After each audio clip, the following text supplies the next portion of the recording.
fail in varus, which has happened. Failure in varus has broken side. Any other comments? Vivek, I feel, if I'm allowed to speak, on the day one of post-op also, I'm not happy in this situation. So in my practice, I use even chrono sometime to fill this gap. And as Dr.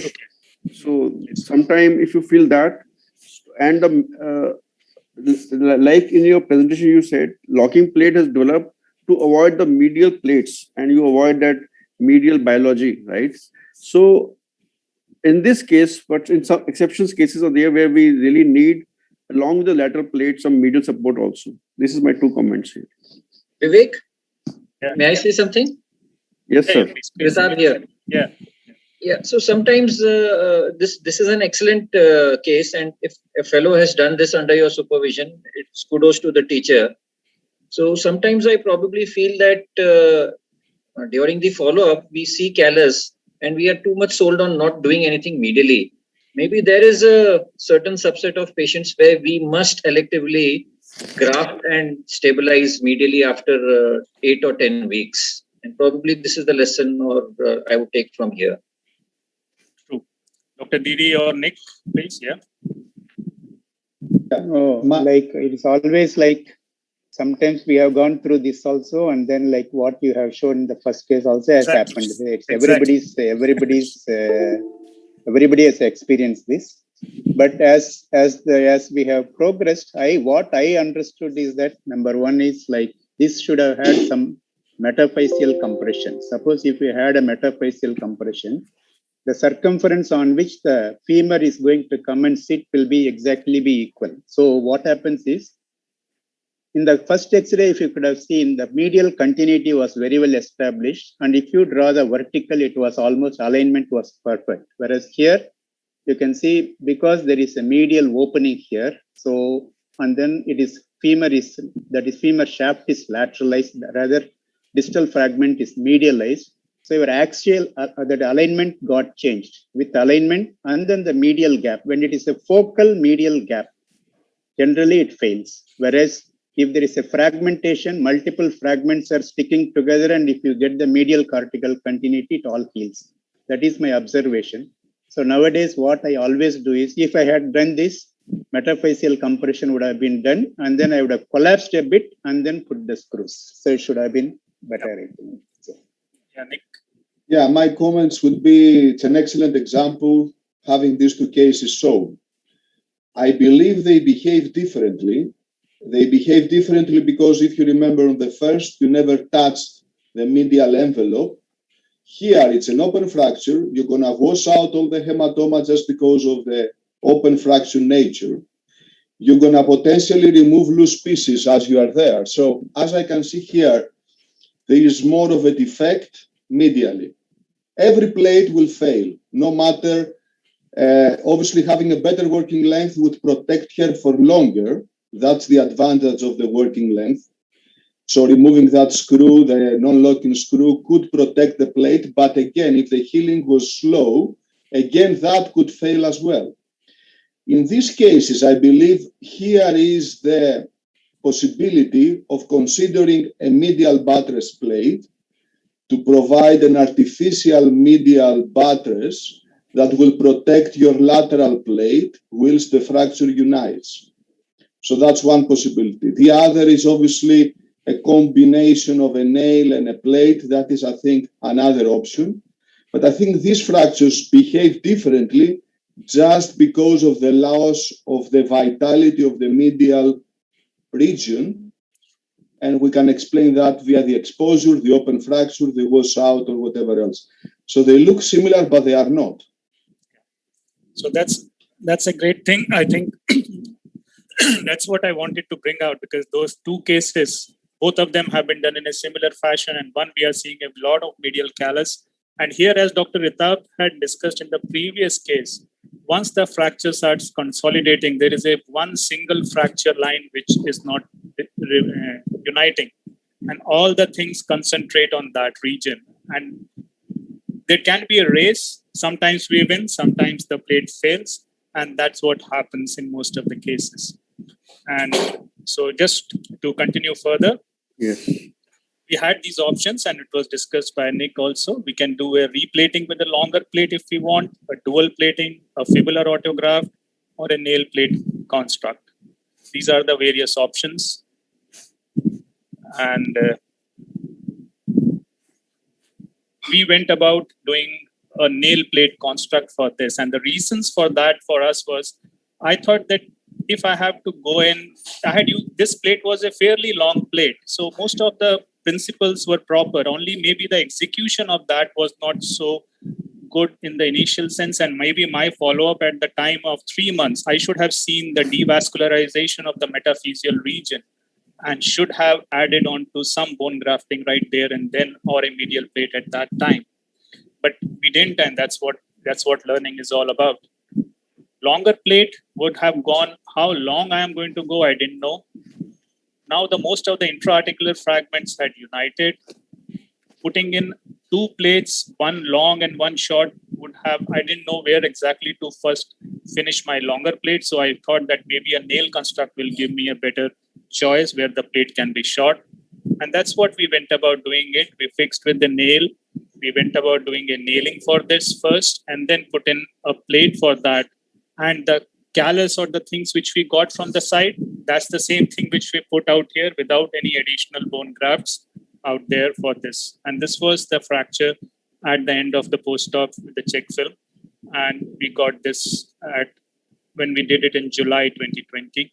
And after that, this was his follow-up at 2 months.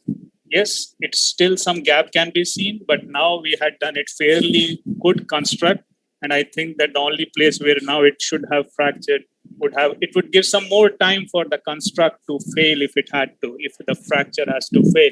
So that's what we got. And then he was lost to follow up. And I tried to find it up. You know that the last 6 months have been quite problematic for us, especially in India, along with COVID scenario and Delhi for particular. And this is what we could get from his mobile film, which we contacted him just on June 21st, 28th June. This is his range of motion, which he has sent from his home. You can see the big scar mark for the plate. He has got excellent range of motion, not credits to me or my team. It is purely his because he was not under our follow-up. He was at his own place doing all the things which he had to do. But the fracture, now you can see that the collapse or the consolidation of that fracture can be seen both on the posterior aspect as well as on the medial aspect in this X-ray.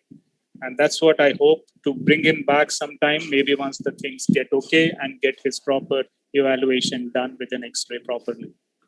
So into take-home message from this case would be that a non-union with distal femur locking is a known entity. Sometimes it is known as a distraction machine or a distractor machine, and that's what causes the non-unions to be happening. Distraction when we are trying to reduce the fracture at the metaphyseal region, not getting the adequate compression as highlighted by all the speakers. That's the most important thing, even if we are able to get the articular reduction and the alignment in most proper manner if we feel. And for the options of salvage or broken plate, we have been discussing, there are a lot of issues, a lot of things which are available now. We can think of a dual plating, a nail plate construct, which I have shown. And we have discussed what is requiring is a cortical medial strut or support, which may be an autogenous, allogenous, or a metal implant, which can give us this stability which we require. Thank you. Thank you, Vivek, for the wonderful presentation. We'll take 1 or 2 questions and we'll move ahead. Vivek, would you ever consider doing a nail plate construct primarily in such cases, where there is a medial void clearly seen, or a maybe compound injury and loss of bone in that fragment? Because, please. Yeah, over the years, I have been a big proponent of using a single plate initially. And I can say that we have done a lot of them. But over the last 2-3 years, with our failures, which we learn from, and seeing the good results of the other augmentations also, I still don't use it primarily as a primary surgery part, But yes, with my colleague, Dr. Samarth, who is there, we have done few cases where especially 2 to 3 weeks delay was there with open fractures, with gap, where we have put in a nail plate combination straight away in the first go, because we knew that there is a definite void on the medial aspect, which we will not be able to cover with a small plate or a long plate, because we require a huge plate for that. So for that, we have used a nail plate construct right in the beginning, in the primarily. Sometimes in open fractures, we have used a plate and a combination of that. Initially, previously, I was doing it only in open fractures with a bone loss where I was using this nail plate combinations. So these might be my two indications. If I have to use some augmentation, I still go with the dual plating if my condyles are smaller and it is a comminuted region and the metaphyseal gap is not big, so that a plate will not suffice. So I think a lot of questions are already answered. So one quick tips from each faculty, when to use medial plate, one tip from each faculty on the primary day one, fracture fixation. It's already discussed, but there's a Comminution, clear-cut medial void, compound injury. I'm not going to answer because I want to show some cases and then answer. Right, sir. Only one question is to Vivek. Sir. Vivek, like you see, always some controversies do exist because see, like whenever we practice, sometimes we have an intuition, we go forward. But in this case, suppose if it is a non-union, would you ever not think of, you said callus you would have used, but bone grafting part? I thought so. Yeah. But at that time, I was very happy with my stability pattern. And the 2 months fracture when the plate had broken, at that time when we had given him 6 to 8 weeks, I could see that there was more callus from the initial X-ray to this. So for me, the biology was not a very big issue for me. At that time, I thought that there was viable bone out there, which I could use. If it wouldn't have been, or it was same atrophic sort of a fracture pattern, which I got initially, maybe I would have gone in and then used the autogenous. Nail plate is not 100%. We had failures even with nail plate. So I think sure. You have to think whenever there is a non-union, definitely I think the teaching must be that we have to give a bone graft. Yes. Certainly. I agree. Thank you. Any other comment? Last comment? So we go to next presentation by Dr. Nick. Kindly share your screen, sir. Yes, of course. Thank you, Vivek. Let me find myself. So.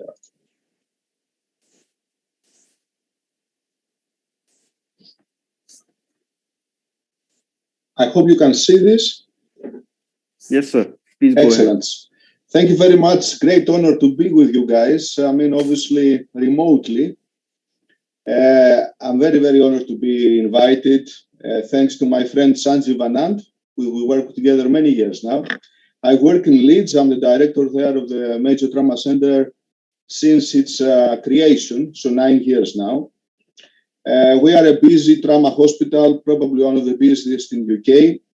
And I'll go straight to the cases of distal femur. We had a good discussion before in the preparation of the meeting. So I'm going to go to the other end now, to the fragility distal femoral fractures, not to the high energy young patients. And this is an example, 84-year-old. It's always very bad news if you hear that they go to the rheumatology clinics because, you know, they're going to be loaded with problems. She has rheumatoid arthritis, osteoporosis, history of recurrent falls due to her epilepsy, etc. And they are loaded also with medication that sometimes holds precious fracture healing. She has this fracture, and you can appreciate is a standard fracture of the distal femur, extra-articular. Here, probably one question is the ideas when we see these X-rays in the trauma meeting, what should we do? There are options, plates, nails, 2 plates, I don't know, combination of nails and plates even. I want just to mention that if you see this is obviously a volar button, and you turn it the other way around, they look similar. And where would we put a plate in a volar button? We would put it volarly. So in the inner surface over here. However, the standard plating of the distal femur is on the lateral surface. So probably contrary to the buttress principles that we all try to follow and we understand.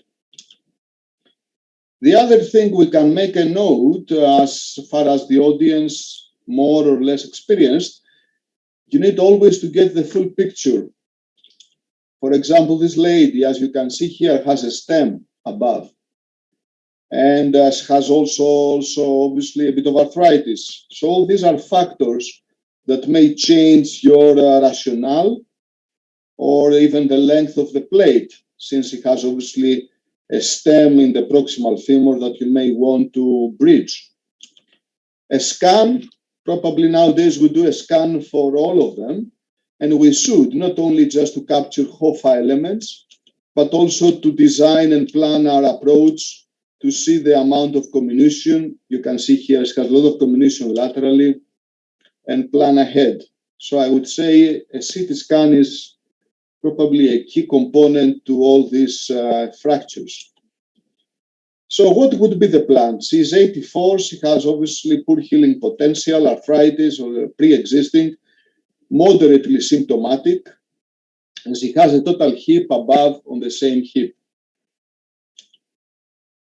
You want to basically, if you decide to fix it, is obviously to minimize stress risers. So bypassing to the proximal stem is important. We may discuss how much of overlap you want, or what is an actual overlap or not. And then you want proper reduction. I think that is of key importance in this case and in all cases. Reduction, if we're not talking about the articular surface, is not anatomical reduction, but you need the length, the rotation, the varus valgus alignment, all to be restored. Is not necessarily, as we saw in the first case, to put lag screws in comminuted fragments of the metadiaphyseal region. This is ill-advised.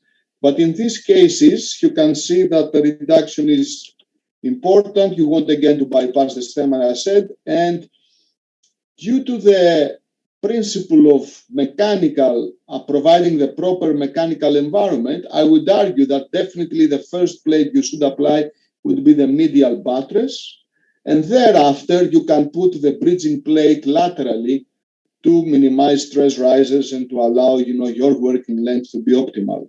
So I will be advocating these fractures that finish very distant laterally. We call these reverse obliques. That medial buttressing and dual plating is of an indication. Now, there is a defect. You can see the comminution. Do you want to augment it, and with what? Here, the augmentation was with injectable calcium phosphate. That's an option to augment a metaphyseal defect, or obviously granules. Autologous bone graft in this age group, I think, is not a good option. The approach for medial plating, I mostly always do separate approaches. I do a medial straight approach, and then I do a lateral approach on the lateral side. I think that's much better, leaving a bridge to not violate the blood supply coming from the descending genicular arteries on the medial towards the vastus medialis. So I think that's also important. You can make an easily tunnel and go below it and anchor it proximally. That's the construct. She's now 5 months post-op, December 2020. We lost her to follow-up due to COVID because she died 3 months later due to this dreadful pandemic. The key points of this first case is that always get the full picture, get a CT scan, bypass if there is a proximal stem formally. So you need to anchor with screws, not like these two X-rays here, that you just bring the plate on the stress rising point of the stem.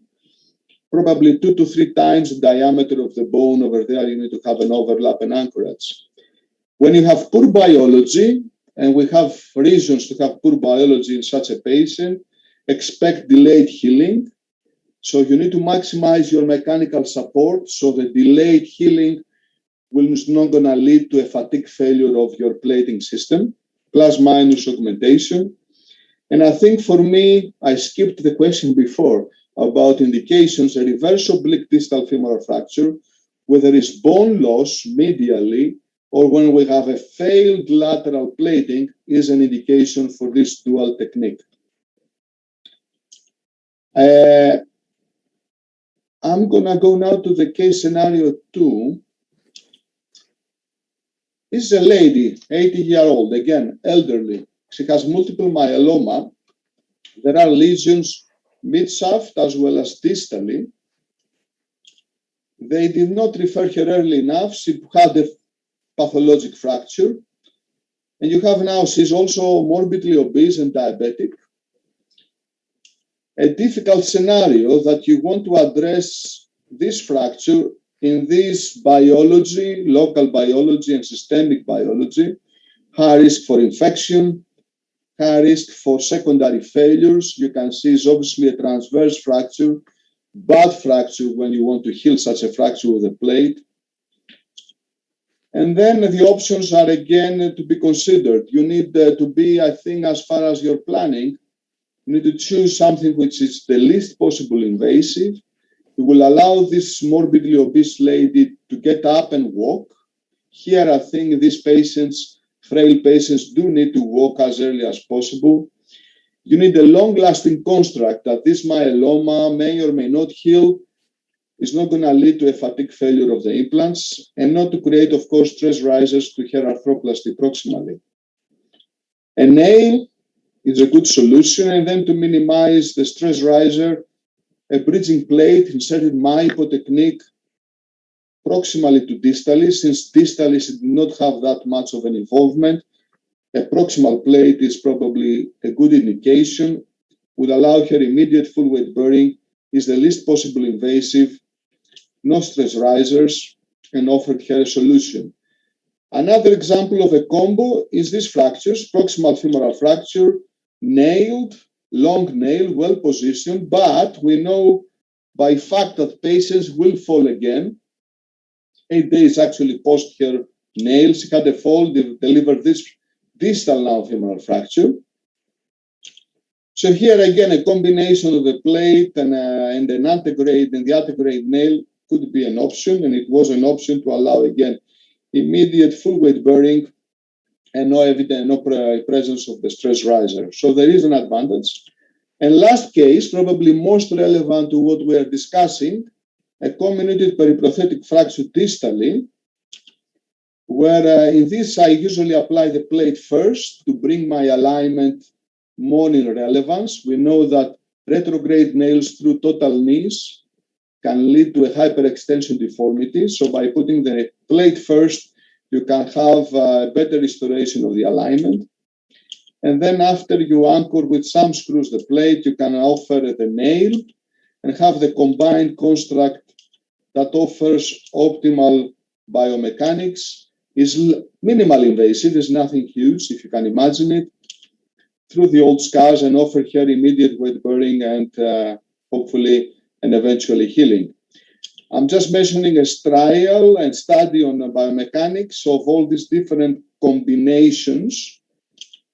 It did show that the nail plate construct is inferior as far as the biomechanics from the dual plating.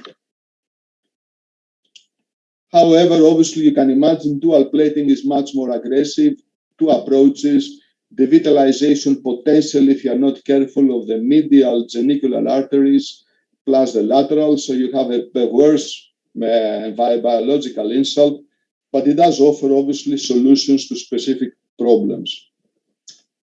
So I will stop sharing and thank you very much. The key point is obviously, as I mentioned, they do have these augmented fixations. It's not for every fracture, it's for some fractures. They have advantages when you need immediate mobilization. They are a surgical hit which is higher, they have higher costs, and we analyzed this in a recent publication. Their cost is equal to a revision arthroplasty. You need to identify your cases and obviously plan and implement your plan. That's also important carefully. Thank you. Questions, of course. That's the most interesting part, isn't it? Thank you so much, sir. Pleasure. Presentation is open for discussion. Any points, tips, questions? Yes, Dr. Tikka. Today, your take is primary nail plate or primary dual plate? Okay, for a reverse oblique, as I call a reverse oblique, I like a medial buttress as my first plate and a lateral plate if you need a long construct because of the nature of the fracture. Yeah, reverse obliques, as I said, I call those that have a very distal exit laterally, and obviously they are oblique. So these, I think, I do this. For the rest, if I want a combined construct to mobilize the patient, specific patients early, I prefer the nail because the nail is less invasive. You don't violate the medial buttress and the medial area, and at the same time, you provide an in-axis weight sharing device, plus obviously the weight bearing bridging plate laterally. And So you are I think not thinking of primary bone grafting at all? primary bone, no, nowadays I don't do primary bone grafting at all. I do bone grafting in open fractures like Professor Trika's case, that I would put maybe a spacer on that defect and come back later, do the muscle kind of protocol, deliver local antibiotics because I'm afraid of infection, and come, in a few weeks later and graft that region, having just a lateral plate. And if the patient is obese or has poor biology in general because of age or whatever, I may add then a medial plate as well on that stage, on the second stage of the masculine.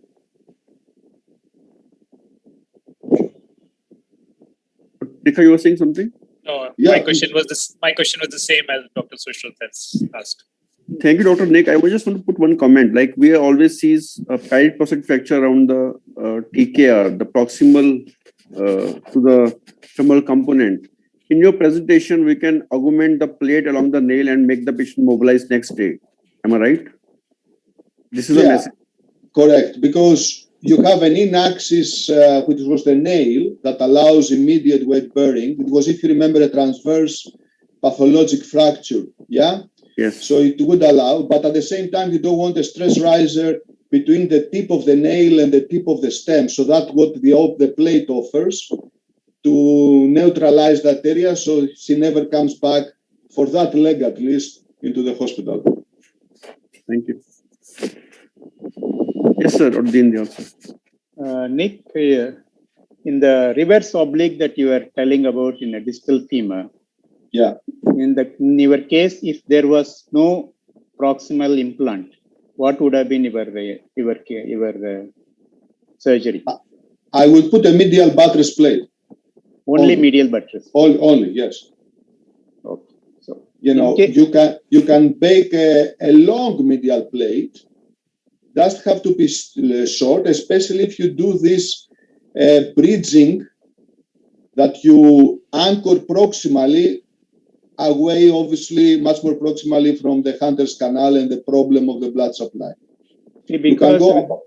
Because in that case, there was some lateral comminution also, because it was going all the way down and there was comminution. And by principle, if you say that if a plate has to work, opposite cortex must be intact. So does that same principle work when you put the medial plate also? What do you do in a volar Barton? Do you do dorsally and put another plate there?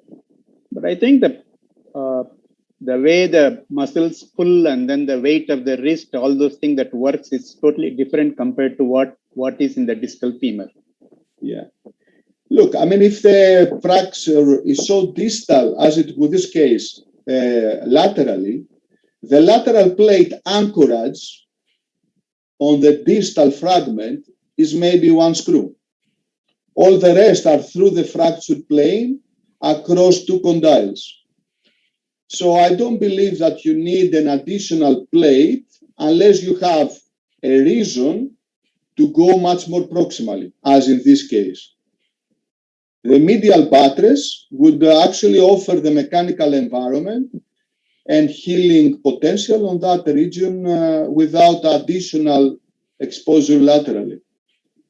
There are rare fractures that, but if you see them on the x-rays, intuitively, you want to put a medial plate, I think. Everyone wants to put a medial plate. No, everybody has got fear of medial side, so. Correct. We shouldn't be. It's not that scary. You have about 15 centimeters from the joint, which is totally safe. You go straight from the joint level, and for HOFAs, it's also buttressing medial HOFAs, etc. You go straight up to 15 centimeters below vastus medialis, above sartorius. Nothing to be, you find the bone by closed eyes. And then with the proximal Langebeck, either you stretch that bridge of soft tissues you don't want to violate, or you go more proximally, and then you shuffle your plate below and you open proximally for your proximal anchorage. So I think it's as the medial plateaus, we need to get over that. It's a friendly area. There's a question from Dr. Manning for Dr. Nick. Yeah. Thanks, Nick. Yeah, please. Excellent cases, a lot of learning points. I have two questions related to a nail plate construct. So, do you use a thinner nail, or you aim at a snug nail, a snugly fitting nail, or you aim at a thinner nail? And do you lock it proximally, or you leave it unlocked proximally? Yes. So, thank you very much. Obviously, the nail we use in the majority of cases, it's a retrograde femoral nail that has also a lot of options, at least 4 options of locking distally. Some of the screws go through the plate to the nail. If you are, lucky enough, not always, but you can do that. It's nothing like huge difficulty. Now, proximally, I lock it. Of course, I lock it via basically an AP screw. Yeah. So you go again, if possible, as proximally as possible. So above the isthmus, around the lesser trochanter. That would be the anchoring point of a standard long retrograde nail. But if you have a stem, obviously it limits you, and you put, bypassing as possible the fracture as much as possible to give this internal intramedullary strut that helps weight bearing basically and protects the plate.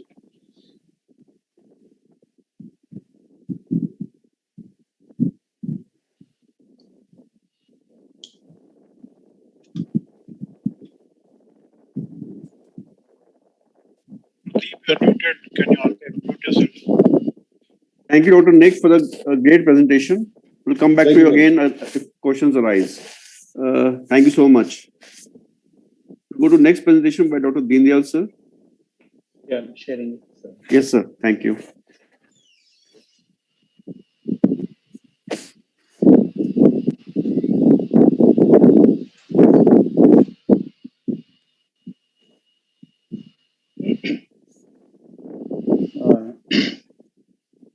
Thank you, Pradeep and Lalit, for the invitation. So it is my pleasure to be part of this Delhi group. So I always like you guys. So this is a 52-year-old man. I think initially, I think you can see that this fixation has been done. So a lot of people will wonder whether it's a short plate, why there are so many screws. And also you can see that there is a distal fragment is getting medialized. All these points, that it is going to fail over a time. And then that is why it has failed. And then you can see it has been revised to this. Again, if you revise it like this, I'm pretty sure that, again, it is not the alignment has not been adequately achieved. And also in this surgery, again, there was no bone grafting per se was given in this stage. So I think again, you expect it to go on to have a failure, and that's what it has happened. So in my practice, what I always follow in any non-union is I follow these 4 principles. That is, we have to have a contact and compression.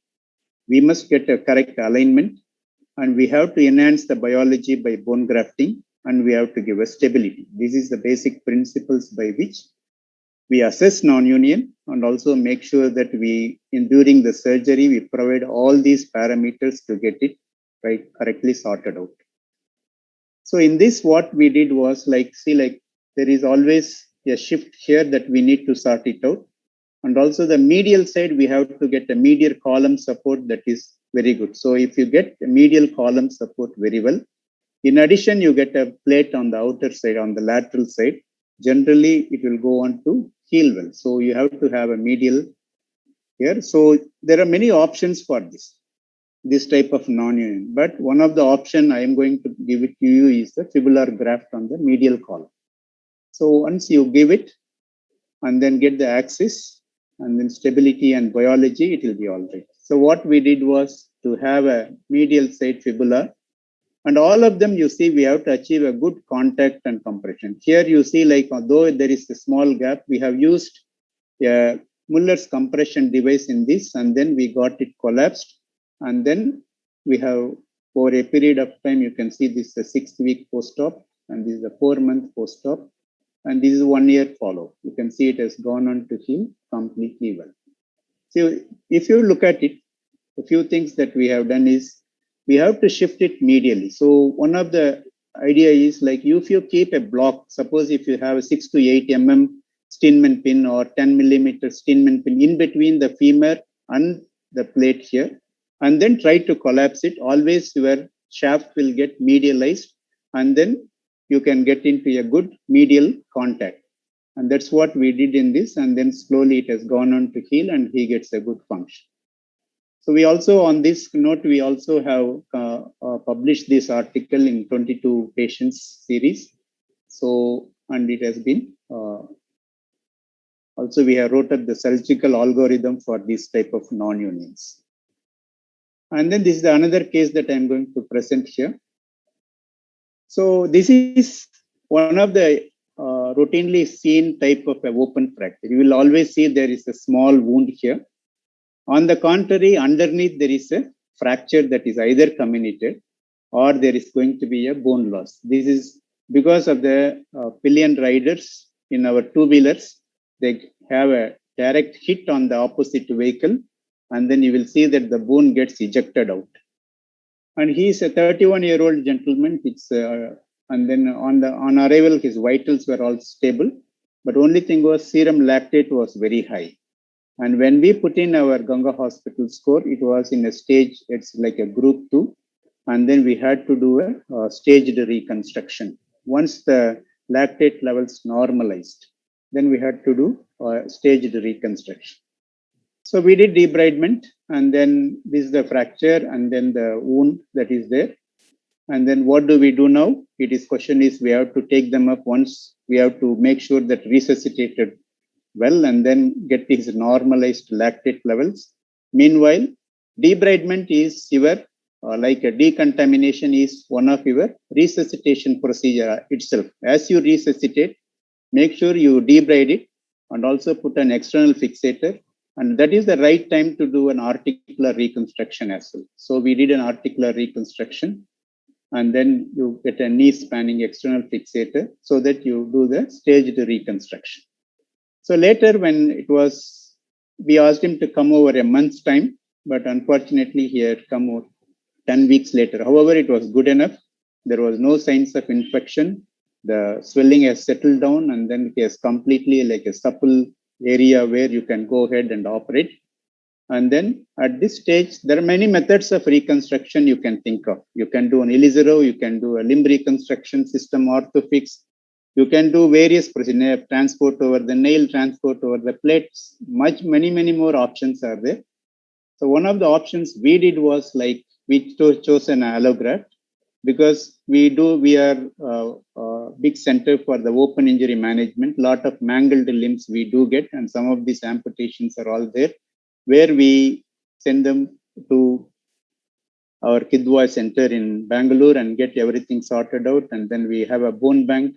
So we have this, and then we used an allograft. So here we shape it and then nicely shape it to the position and then get it in.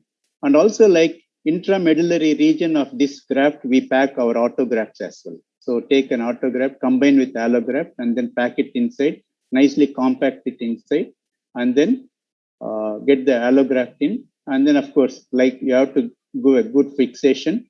And once it is fixed well, and then it is an immediate post-op that you see here. So it is a long segment graft. So it is around 12 centimeter graft. And then you can see that at 4 months, there is a mild callus formation.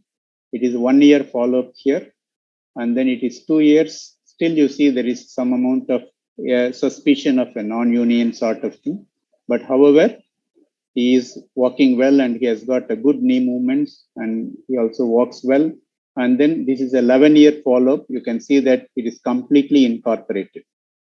What is important is allograft usage is one of the method of reconstruction. But however, if only it is a minimally contaminated or if there is no contamination, and if it is the debridement is excellent, then only you must think of an allograft. The fixation principle and bone graft supplementation to be followed as any other case. The long-term follow-up is essential in allograft purely because it incorporates and to vascularize, it takes very long time. So that is why what we made a change is, so in these instances, we also went on to do a Kapana technique. Kapana technique was described for the tumor bone gaps. We went on to do it in trauma series as well.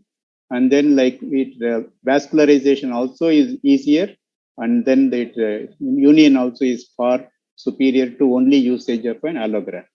So that also we have published, and it is in this trauma case reports as well as in Indian Journal of Plastic Surgery. Thank you very much. Thank you so much, sir. Great cases you have shown to us. And the allograft, which is, I think it must be done in a well-planned way. Just shifting from Coimbatore to Bangalore, am I right? The allografts? No. We have a bone gam. Preparation, I'm saying, it has to go through a lot of preparation. Like you have to take out all the fatty content, everything will have to take it out. It goes through one series of procedure in the hospital. And then for irradiation, it goes to Bangalore. We used to send it to Mumbai in the beginning. Then in Bangalore itself, they have the facility and they do it. And we have a bone. It comes back and we store it in our hospital and then we use it in all these cases. Right. Comment from faculty, please. Or next, please. Yeah. Yes, that's an excellent example because sometimes people forget the proper use of allografts in big defects. And the comment about infection, every method, if there is residual infection in situ, will fail. What I mean is debridement is of paramount importance, either if you do a masquelé or if you do anything, including even free frames and destruction of osteogenesis.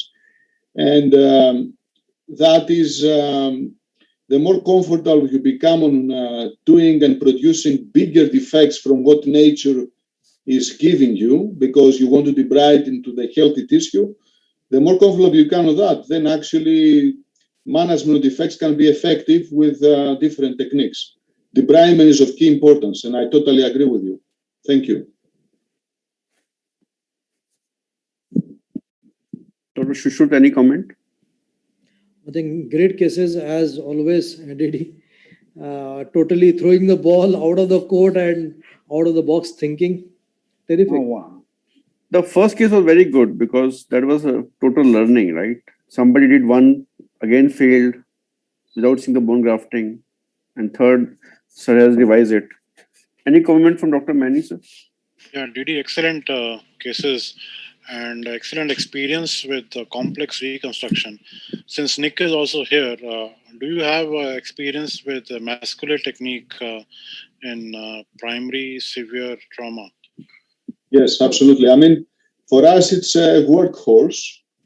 And nowadays that, the orthoplastic combined approach regarding debridement, etc., on open fractures is established, we create big defects that the muscular protocol in the acute setting, a spacer, you may even revise the spacer because it has some kind of technical details that in the overnight insertion of antibiotics is not exactly a spacer for the muscle.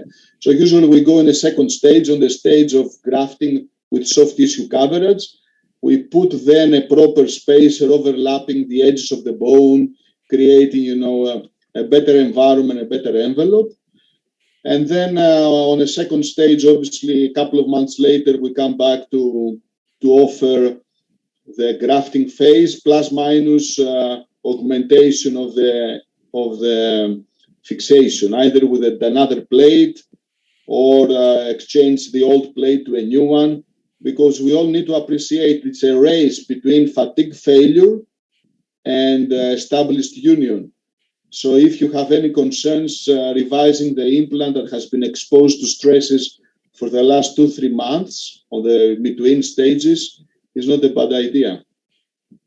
So yeah. So we do it acute sets. Sorry. Did he have you used muscular technique? Sorry. No, see, like could you say it? We have used muscular technique in infection scenarios, whereas when it is an open fracture scenario, you see we actually, if you look at it, if your infrastructure is more towards orthopedic practice and you have to call a plastic surgeon for all the other work, generally you will jump towards a muscular. Yeah. But we have in-house plastic surgeons. So our protocol is completely different. For us, any polytrauma or open fracture, anesthetist receives it, make sure the patient is all right. Plastic surgeon is called first to do the debridement, and we go ahead to fix it. So it all works together. So in that scenario, what happens is we know what is being done, and then we have to think of what next, and all those things. We plan it on day one itself. And majority of the times it is an orthoplastic procedure. So often we don't do a muscular in the open fracture scenario. Rarely in a distal femur, when we are fixed by distal lateral plate, and then we feel that there is some defect on the medial side that we have to manage somehow. And those scenarios, we have done few cases where we have put in cement, and then by end of 6 weeks, we have gone back and did bone grafting and plating. So that is the only scenario where I have used a bone cement in the primary situations in an open fracture. Just to make a comment, for us as well, there is a combined presence from day 0 of a consultant plastic surgeon and a consultant orthopedic surgeon. But maybe the state of the patient is not for big deal overnight. For many of them are polytrauma or other situations. So then you go in a stage protocol anyhow because of the conditions. So there is a combined approach as well for us. BD, can I ask a question, please? Yeah, please. Yeah. In the case of allografts, and sometimes even in musculae or stuff where we are putting it in a fibular grafts, the lysis happens in the central portion. And in your case, you have not the vascularized one, the first one case. Do you feel that because we were discussing that in an acute case as well, putting in a dual plating.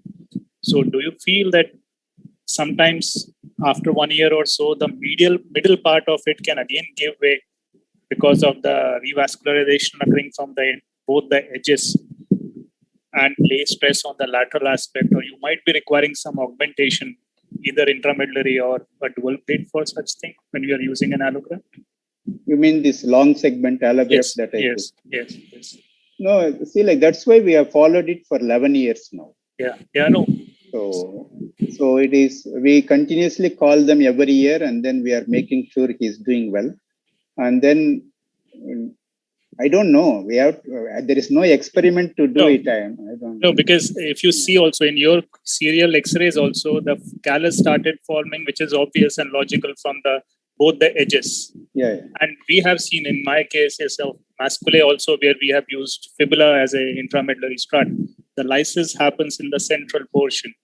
So would it lay more stress on the plate as such? This is a very big allograft distal femur. Probably it may not break as quickly as you expect it to, but I think right now by 11 years it should have incorporated it. The studies say around 3 to 4 years it incorporates. Thanks. Right, thank you so much. We'll go to the next talk in the last talk of the session. Dr. Ritab, please. Thank you. And I will share my screen. So I have two cases, and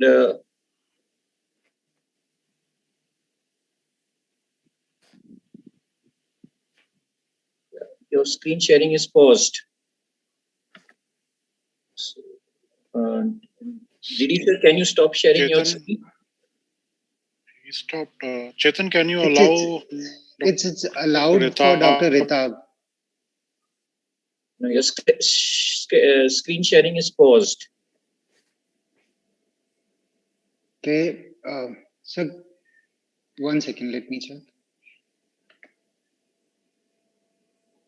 So can you share the video, the PPT with me, please? I'll play it on your behalf. It was earlier running. There is no problem from our end. Share screen. Share. No, your screen sharing is paused. Can you click, double click? On what? I mean, on the screen, or can you just leave, close the PPT once? Can you close the PPT once? Okay, I do that. Now open it. Okay, I open it again. Okay. Okay, my cases are essentially a lot of similarity with the others, and a revision basically of what has been discussed. So this is now open.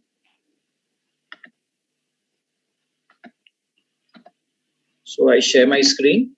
Yeah. And now I share. Yes, now it's come here. Yeah, it's coming up. Yeah. Yeah. So this is a 55-year-old gentleman with an isolated closed knee injury, and he is stable. And it's a 33C3. And first question is that, yes, we need a direct reduction and plating, or indirect reduction and plating, or direct and indirect reduction and plating, or direct indirect reduction, plating, and bone grafting. So I believe these questions have all been answered, and there is a mix of principles here. And yes, we need absolute stability at the articular block, as can be seen by the lag screws in the HOFA, as well as a screw holding the intercondylar fragments.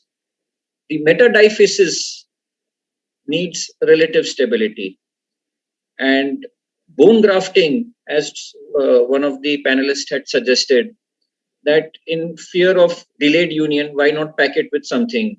If not autograft, fill in the synthetic bone graft, and that was done here. So this is the immediate post-op, as one can see the staples. So the question now is, what will happen? Will the fracture unite? Will the plate break? Will the plate bend? Will the screws pull out, or will the screws break? So at 6 months down the line, the plate starts bending. The articular block fixed by open direct reduction heals well, generally heals well. Despite an open reduction, it heals well and is rarely a cause of non-union. The metadiaphysis, where indirect reduction is emphasized, re-emphasized, is the zone of unhappiness. because of the vascular compromise. So whenever we violate it, either with a surgical footprint in the form of a metal screw or anything else, like in this case, an attempt to reduce the fragment and put in bone graft synthetic, the vascularity takes a hit. So the question now is that this patient is destined for another surgery. So what should be done? Replating and bone grafting, dual plating and bone grafting, retrograde nailing plus plating plus bone grafting, or dynamization of the plate and bone grafting. So the fifth point was never discussed. And unfortunately, in this gentleman, the fifth option was chosen. And you can see a cloud above. I will talk about this subsequently. So this patient underwent a dynamization of the plate and bone grafting. And lo and behold, the locking screws have started breaking now. So what is this? A jumble of principles.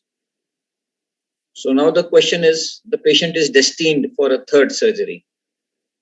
And there is a cloud overhanging. So now what needs to be done? Plating and bone grafting, dual plating and bone grafting, nailing, fixator, many options. So what was done in this case was implant removal, tissue sent for culture, screw holes filled with calcium phosphate bone graft paste, correction of the varus, use of a single lock plate, and bone graft. So the idea is to balance mechanics with biology. So bone paste filled into the screw holes in the distal fragment, and the cautery cable used to check the correction of the alignment, along with the direction of the first guide wire in the distal articular block, being parallel to the joint line. So post-surgery, this is the X-ray. As one can see, these staples with a lot of bone graft packed in. And this is the subsequent follow-up. So the fracture goes on to unite. So the learning is that the articular fracture needs direct reduction. This is the anatomical principle for it. It is the metadiaphysis that needs indirect reduction, and sometimes we violate that inadvertently. In redo surgery, always think of that cloud hanging on all the slides previous to this, a thing of infection. So always send tissues for culture. Beware of retained hardware in redo surgeries, and do take consent that sometimes it's possible that we may leave behind something which we could not extract. If it were not interfering in the surgical process, let it be. And adhere to the principles like has been re-emphasized. Reduction fundamentally means avoiding varus, getting the medial side touch each other if possible, and augmenting biology. And always balance mechanics with biology. So this was the first case. And now I go to the second case.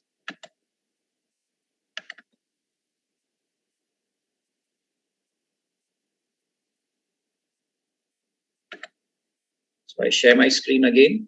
And now we have the second case. So this is a usual story in India. A 13-year-old boy given a two-wheeler and sometimes a car. His mother and his sister are the pillions, and he is hit by a four-wheeler somewhere around 10 p.m.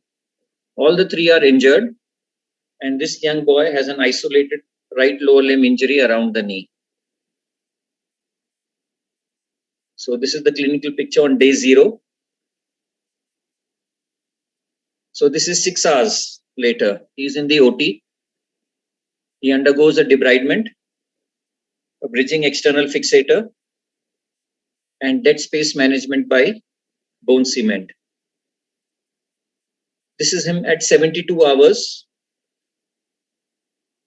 where a relook debridement is done, and the skeleton is reconstructed using a proximal humerus locking plate laterally and a distal medial tibia plate medially. The dead space is filled with bone graft, with synthetic bone, bone cement, in which 40 grams, 2 grams of vancomycin and 160 milligrams of gentamicin have been mixed. The fixator is retained because there was hardly any bone in the distal fragment to get a secure, good hold. 6 weeks later, the cement is removed and the void is filled with autograft and allograft. And we are this other center other than AIMS in North India to have bone bank facility, and we are thankful to Dr. Sudhir Kapoor, who set it up in our hospital 2.5, 3 years ago. So this is him at 6 months, young boy with good bone healing potential, and he goes on to heal well. This is him at follow-up 2 years down the line. He has about 60 to 70 degree knee bending. His wounds have all healed well. And this is him walking.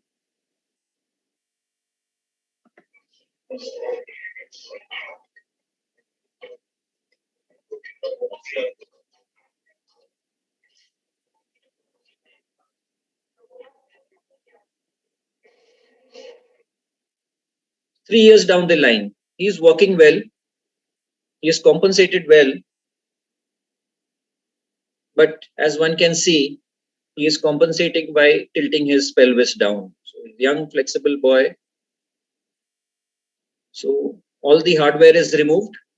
And subsequently, at 3 years, 6 months, this is the next surgery of lengthening begun. So, this was done a month ago, and his lengthening has started now. So, the learning from this case is that trauma is a time-sensitive disease. And as has been repeatedly said by Professor from UK, Dr. D.D. sir from Coimbatore, Vivek, Shushut sir, quality of debridement remains the most crucial variable. In all such cases, family support is indispensable and counseling is very vital. I think we spend a lot of time operating, but a lot less talking. I feel a balance of operating and talking goes a long way in helping these patients. At the end of the day, whatever we do, patient commitment is the key in their recovery. And if we follow well-established principles, the outcomes are likely to be much better than what we expect. Thank you. Thank you, Dr. Tab, for great cases. Any questions, comments from the faculty? Ritab, why did you choose that proximal humerus plate? So we had all the periarticular plates with us. Number one, we needed a plate with small screw option. So on the distal femur, we placed the proximal humerus locking plate. We felt that it fit well of all the options that we had. We could direct 2 or 3 screws. The direction of screws is all right, is it? I have never used it. So please educate me. So we felt that that was the best option we could get. Small screws in that small fragment of lateral condyle we had. Yeah, sure. Very nice. In fact, if I can say, the proximal humerus plate philos fits very nicely with the lateral. We have used it in achondroplasia patients, which were very small and having small bones. In fact, the top A screw goes parallel. Top A screw goes parallel, and the lower calcar screws acts as your set screw going into the opposite calcar, opposite condyle. Obliquity of the screws is not a problem, Ritab, Vivek? No. You can place it slightly higher, and then the 90, 100 degree can be done. Ritab will be able to. No. Vivek has much more experience than me. Like I said, we had all the plates on the house, all Indian manufactured plates, right, left, up, down. We fit each plate, and then I and my colleague, Dr. Pushkar, we felt this is the best option. So that's why we used that. Then we went on to the medial side. Like Dr. Nick had said, it's the fear of going there. Once we start doing it, I think that fear will dispel. Yeah. And open injuries to the young orthopedic surgeons are a very rich learning experience because the anatomy is all there open for you to learn. Nice. Absolutely. The other thing is that the distal medial tibial plate is perfect for the medial condyle, as well as even the philos has been used, or the proximal tibial plate matches also that environment. So, or a simple straight recon if you obviously have such a small simple fracture, just want a buttress. But very good example and great. My question would be only the length, obviously discrepancy. On the acute setting, we are all obviously focusing on minimizing the defect, putting the antibiotic, spacer.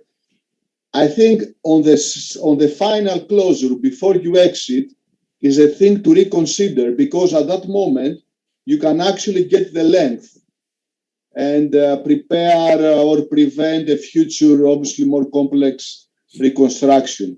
So I think now that we're getting more familiar with huge defects due to the nature of having a lot of options to manage defects, as long as they are diaphyseal or metadiaphyseal, not leaving people with leg length discrepancies is on the first stage is a good planning exercise. Right, quite well noted, sir.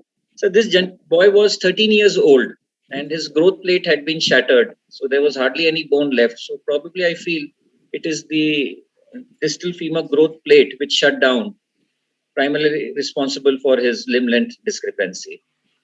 Yes, correct. I stand corrected. Yes, thank you. Thank you, Yutab. Can you stop sir. sharing, please? Yutab, can you stop sharing your screen? Yeah, he stopped. Yeah, stop. Yeah. Ritap, it is good, and then it has healed well also. One of the comment is like in these kids, if you observe that if you can keep it in good traction and with the correct limb length, sometimes they can also throw bone. So spontaneous bone regeneration also is there. Right, sir. So when you are doing it in 6th week itself, you will see some amount of faint line of periosteum throwing the bone in kids. So we have had few cases and we are publishing it. So, right, sir. Thank you, sir.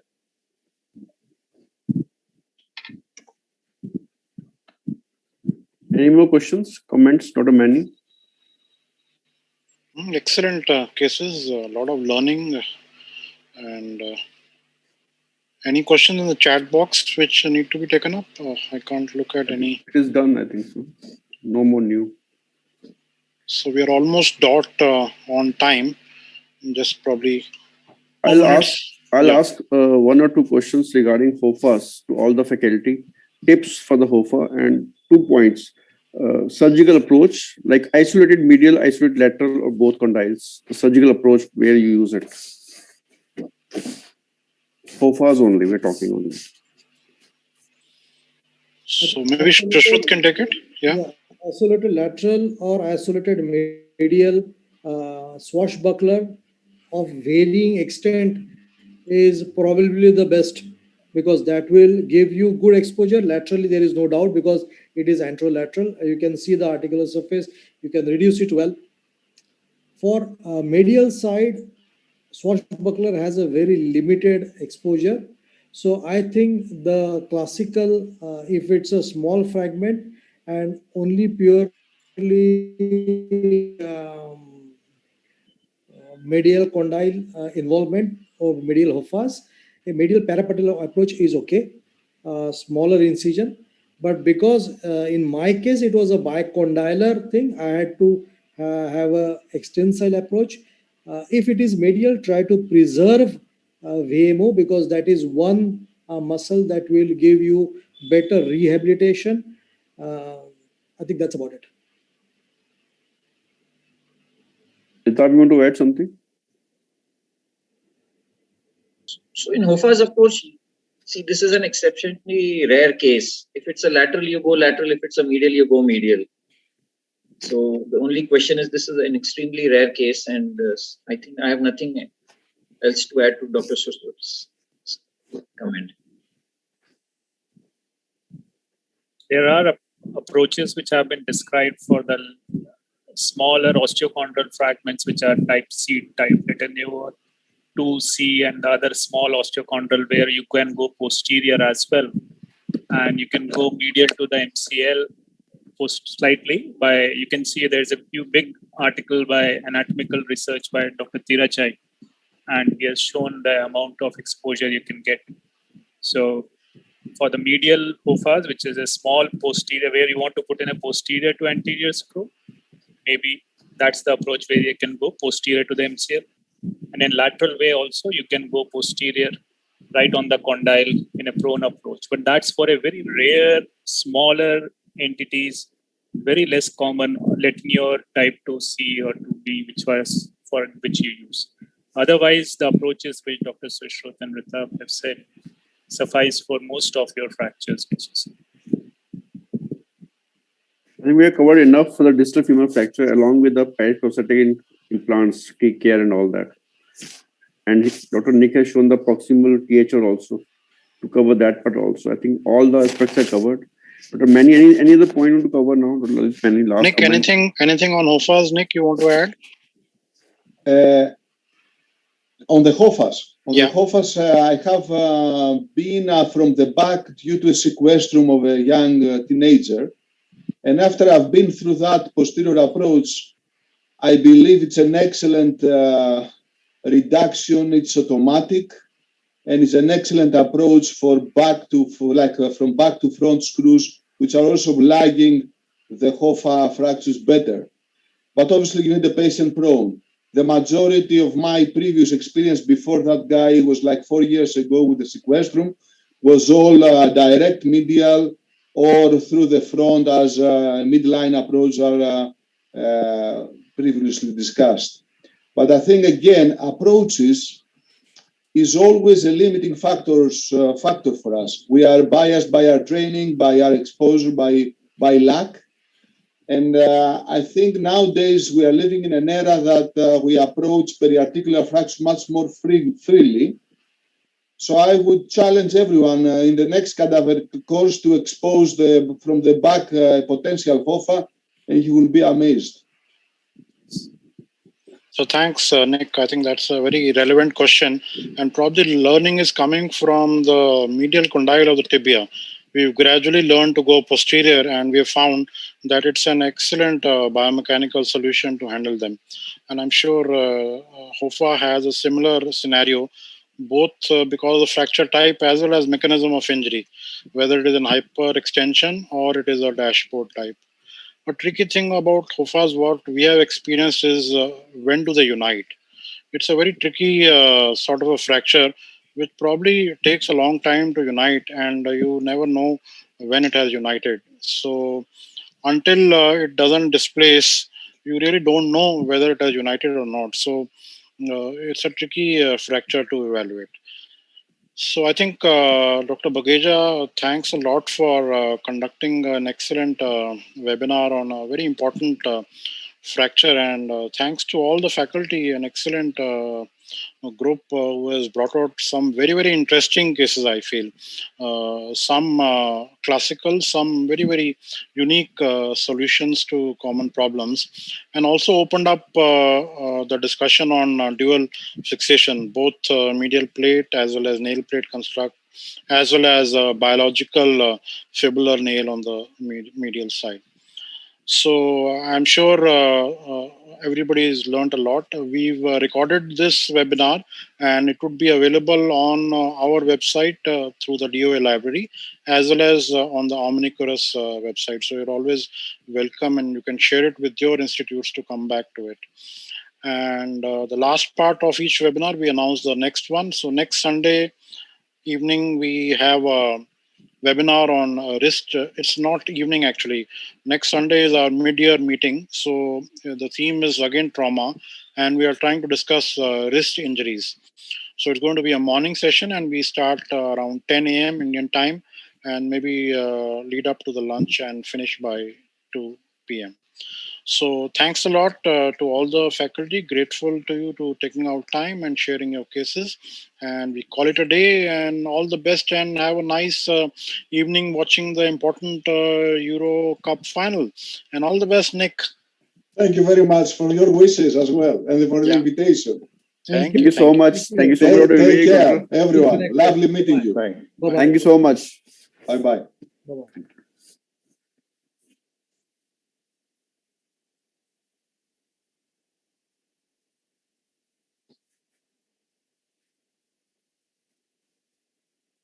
Doctor Bageja, Yes, sir. Sir बहुत बढ़िया, Thank you, Sameer. Thank you बहुत so बढ़िया, much. Well done, Thank you so solid much. Solid, Thank you so much. Everybody's free by 8 o'clock. Thank you. बहुत बढ़िया. 8 o'clock and lot of things covered and lot of things done. समर्थ का भी, समर्थ के भी inputs आ रहे थे बीच बीच में, पढ़ रहा था. Good Samarth. Thank you, sir. Thank Good you. inputs. And thank you for Dr. Rita for adding Beautiful. all the answers on chat box for me. He's doing a big job. Absolutely. Thank you so सब much. चले गए, अब आप हम 2-3 ही लगे. You have to stop the recording now. Okay ji. Take care. Have a great evening. Bye-bye. Bye. Thank you, sir. Thank you dear Chetan. Thank you. Thank you, sir. Hello. हाँ जी.